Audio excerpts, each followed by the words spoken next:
မိတ်ဆွေများအားလုံးပဲမင်္ဂလာပါခင်ဗျာဒီနေ့မိတ်ဆွေတို့မျှဝေသွားမယ့်အကြောင်းကတော့မိတ်ဆွေတို့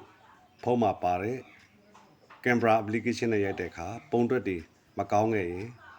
ပုံတွက်တွေကိုရခင်တက်ပိုကောင်းလာအောင်ပြုလုပ်လို့ရမယ်နည်းစနစ်ကလေးတွေကိုကျွန်တော်မျှဝေသွားမှာဖြစ်ပါတယ်မိတ်ဆွေတို့ camera application နဲ့ကို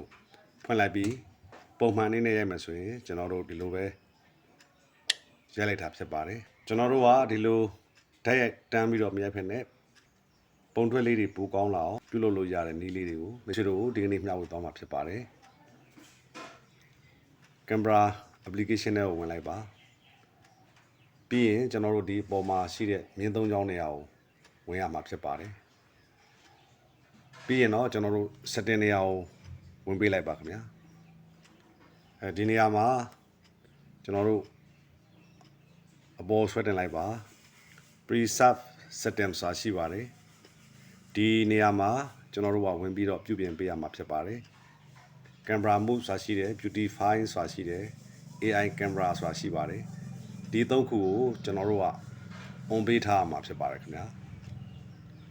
ဒီသုံးခုကို on ထားမယ်ဆိုရင်မိတ်ဆွေတို့ရဲ့ဖုန်းကင်မရာနဲ့ရိုက်တဲ့ပုံလေးတွေကရခင်ကထက်ပိုကောင်းလာမှာဖြစ်ပါတယ်ပြီးရင်ကျွန်တော်နောက်တစ်ချိန်မိတ်ဆွေတို့မျှဝေပေးသွားမှာဖြစ်ပါတယ်အဲ့ဒါတော့ကင်မရာ application နဲ့ဝင်လိုက်ပါမြင်းသုံးချောင်းနေရာတွေကိုဝင်ပြီးတော့ setting နေရာကိုပြန်ဝင်ပေးရမှာဖြစ်ပါတယ် setting နေရာတွေကိုပြန်ဝင်လိုက်ပါခင်ဗျာဒီချက်ကတော့ပို့ပြီးတော့အရေးကြီးပါတယ် pressure quality ဆိုတဲ့နေရာမှာဒီနေရာမှာ standard ဖြစ်နေပါတယ်ဒီနေရာလေးမှာကျွန်တော်တို့က high standard low ဆိုပြီးတော့သူပေးထားတာရှိပါတယ်ကျွန်တော်တို့က high နေရာမှာထားရမှာဖြစ်ပါတယ်ဟုတ်ကဲ့ဒါမျိုးလေးတွေပြုပြင်ပြီးတော့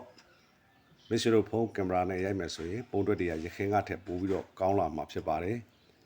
ဒီမှာ pro ဆိုရင်လည်း pro ကင်မရာနဲ့ကျွန်တော်တို့ရိုက်လို့ရပါတယ်ခင်ဗျာ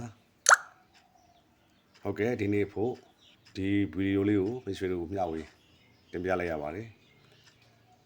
ဗီဒီယိုအဆုံးထိဝင်ရောက်ကြည့်ရှုတဲ့အတွက်ကြောင့်အထူးပဲကျေးဇူးတင်ပါတယ်ခင်ဗျာအားလုံးပဲ